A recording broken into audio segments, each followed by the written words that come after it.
विशेषण अव्यय एक आहे, परत शब्दयोगी अव्यय एक आहे आणि तिसऱ्यांदा काय उभयानवी अव्यय, उभयानवी अव्यय एक आहे आणि परत काय केवल प्रयोगी अव्यय एक आहे. काय केवल प्रयोगी अव्यय आणि याच्यामध्ये नाम, सर्वनाम, विशेषण आणि क्रियापद हे चार आहेत. 1 2 3 आणि 4 हे झाले 4 आणि हे झाले 4. आता पहिलं काय एखाद्या व्यक्तीच्या, प्राण्याच्या, वस्तूचे किंवा काल्पनिक गोष्टीच्या नावाला आपण काय म्हणतो नाम. त्याच्यामध्ये सजीव वस्तू आल्या, निर्जीव आल्या, पंखा आला, टेबल आला, खुर्ची आली, सगळ्या आपण जन्मल्यापासून मरेपर्यंत जेवढ्या वस्तू वापरतो तितक्या वस्तू नाम म्हणून आपण वापरतो. आता चिमणी आहे, कमळ आहे, बस आहे, कलिंगड आहे, चित्र आहे, पेन्सिल आहे, खोटरबर आहे, दप्तर आहे, वही आहे, पेन आहे, पुस्तक आहे, ह्या सगळ्या काय आहेत नाम आहे. मग सर्वनाम काय नामाऐवजी येणाऱ्या शब्दाला काय म्हणतो आपण सर्वनाम असे म्हणतो. मी उद्या सकाळी निघेन, आम्ही सर्व एकत्र राहतो, माझे सामान स्टेशनवर आहे, हे आमचं घर आहे, ते तुमचं आहे, हे तुला आहे, हे मला आहे, आम्हाला आहे, तुमचं आहे, तुम्हाला आहे, ह्या सगळ्या गोष्टी काय येतं मी, आम्ही, तुम्ही. नामाऐवजी मी म्हणजे कोण आहे राजूकर मॅडम, तुम्ही कोण आहे, तू प्रिन्स आहे, तो टोके, तो शिवम आहे. आणि जर म्हणलं सर्वनामात इकडे तुला काय करायचं रे असं आपण म्हणतो की नाही, हे झाले सर्वनाम. मग विशेषण नामाबद्दल विशेष माहिती सांगणाऱ्या शब्दाला काय म्हणतो आपण विशेषण. क्रियापद वाक्याचा अर्थ पूर्ण करणाऱ्या क्रियावाचक शब्दाला आपण क्रियापद असे म्हणतो. क्रियावाचक म्हणजे ऍक्शन वर्ड, जितके आपण क्रिया आहे उड्या मारणं, पोहणं, जेवणं, झोपणं, लिहिणं, स्वयंपाक करणं, काम करणं, ह्या सगळ्या गोष्टी काय येतं क्रियापद आहे. ज्यानं वाक्याचा अर्थ पूर्ण होतो. रिया जोरात पडली, श्याम छान वाचतो, राजू गाडी चालवतो, नयन लाडू खाते, सोनाली शाळेत जाते, आई जेवण बनवते, पाणी, खेळणे, पिणे, धावणे, नाचणे, जेवणे, हसणे, रडणे, लिहिणे, या सगळ्या गोष्टी काय येतं काय त्या सगळ्या गोष्टी क्रियापद. क्रियापद. आता क्रियापदानंतर काय येतं मग क्रियाविशेषण अव्यय. क्रियापदाबद्दल अधिक माहिती सांगणाऱ्या शब्दाला आपण काय म्हणणार क्रियाविशेषण अव्यय. बरोबर आहे की नाही. क्रियापद. नामाबद्दल अधिक माहिती सांगणारा विशेषण, वाक्याचा अर्थ पूर्ण करणारा क्रियापद, क्रियापदाबद्दल अधिक माहिती सांगणारा क्रियाविशेषण अव्यय.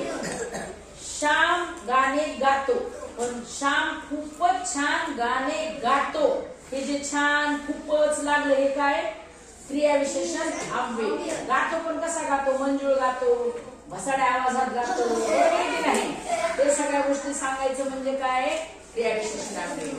आणि तिथं पुढचं काय शब्दाला जोडून येणारा शब्द, याला म्हणायचं शब्दयोगी अव्यय किंवा नामाला जोडून येणारा शब्द.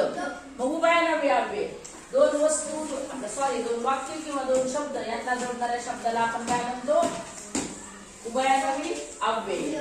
बटाटे आणि टमाटे, पाणी आणि चहा, साखर आणि पत्ती आणि व अनेक गोष्टी आहेत त्याला आपण म्हणायचं शब्दयोगी उभयानवी अव्यय. आणि नंतर येतं केवल प्रयोगी अव्यय.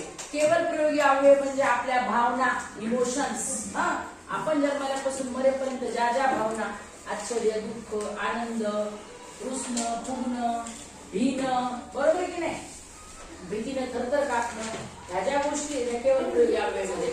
पण केवल प्रयोगी अव्यय म्हणजे काय अचानक घडणारी घटना, सडनली समोर साप आला, आपल्याला माहित असते साप येणार आहे, कुत्र चावणार आहे, ऍक्सिडेंट होणार आहे. काल आपले राज्याचे मुख्यमंत्री अजित पवार ऍक्सिडेंट होणार आहे, मरणार आहे, आपल्याला माहित होतं का. ह्या ज्या अचानक घडणाऱ्या घटना असतात त्याला काय म्हणायचं केवल प्रयोगी अव्यय. म्हणजे आपण अरे बापरे विमान क्रॅश मध्ये ते गेले, अरे बाप किती मोठा साप आहे, अरे बाप किती छान निसर्ग आहे, अरे किती छान पाणी आहे, आपण खेळू, असं जे आपण म्हणतो त्याला म्हणायचं केवल प्रयोगी अव्यय. या शब्दांच्या जाती ते तुम्हाला लक्षात ठेवायचे, त्याच्यावर पूर्ण व्याकरण अवलंबून असतं. तुम्ही आता 3री पासून जर तयारी केली तर 10वी पर्यंत तुम्हाला सगळं ग्रामर समजेल. मग त्याच्यामध्ये नंतर येतं लिंग, नंतर येतं वचन. लिंग म्हणजे स्त्रीलिंग, पुल्लिंग आणि नपुंसकलिंग. मग स्त्रीलिंग कोणाला म्हणतो आपण ती, स्त्रीलिंग म्हणजे ती, पुल्लिंग म्हणजे तो आणि नपुंसकलिंग म्हणजे ते. म्हणजे धड हे स्त्री पण नाही पुरुष पण म्हणत नाही, त्याला म्हणतो आपण ते झाड. या सगळ्या गोष्टी. नंतर येतं वचन. वचन म्हणजे काय? एक वचन आणि अनेक वचन. आता बघा, अनेक वचन मध्ये काय? कोणती पण वस्तू एक आहे आणि अनेक आहे. एक वही, अनेक वह्या. एक पेन्सिल, अनेक पेन्सिली. पुस्तके, बरोबर की नाही? एक घर, अनेक घरे. एक गाव, गावे. ह्या सगळ्या ज्या गोष्टी येतात एक वचन अनेक वचन, त्याला म्हणायचं वचन. आता पूर्ण व्याकरण कशावर अवलंबून आहे? लिंग, वचन, काळ. काळ काय मग? भूतकाळ, भविष्यकाळ आणि वर्तमान काळ. तुम्ही आज या वर्गात बसलेला आहात, ही काय? प्रेझेंट टेन्स आहे. हा वर्तमान काळ आहे. उद्या तुम्ही शाळेत येणार आहात, हा काय? भविष्य काळ आहे. आणि सोमवारी 26 जानेवारीचा कार्यक्रम तुम्ही छान पार पाडला, हा काय? भूतकाळ आहे. मागे घडून गेलेल्या घटनांना आपण काय म्हणतो? आज, आत्ता चालू क्रिया आहे. आजचा दिवस, आजचा आपण याला प्रेझेंट टेन्स म्हणतो, म्हणजे वर्तमान काळ. आणि उद्यापासून जे काय घडणार आहे, रात्री घडणार आहे, उद्या, परवा, पुढच्या वर्षी, त्याला आपण म्हणतो भविष्य काळ.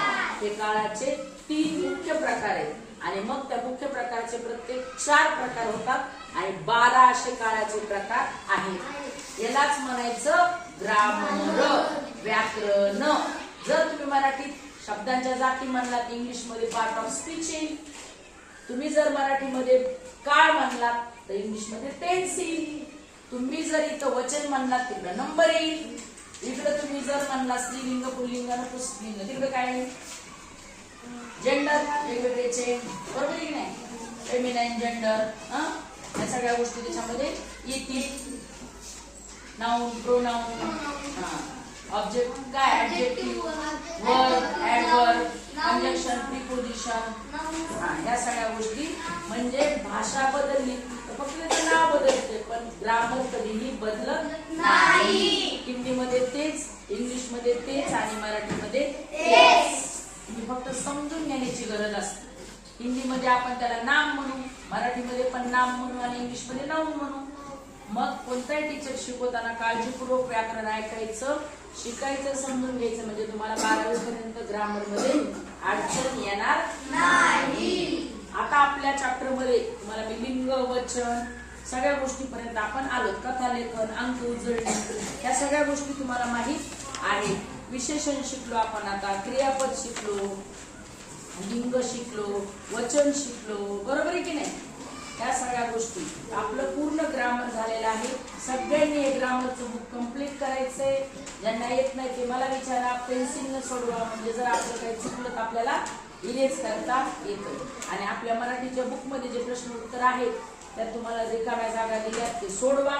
आणि हेच प्रश्न उत्तर उद्यापासून सगळ्यांनी होमवर्कच्या वहीमध्ये लिहायला सुरू करायचं. होमवर्कच्या वह्या कुठे तुमच्या मराठीच्या?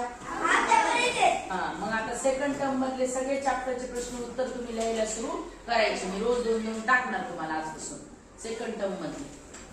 चला दाखवा मला बुक.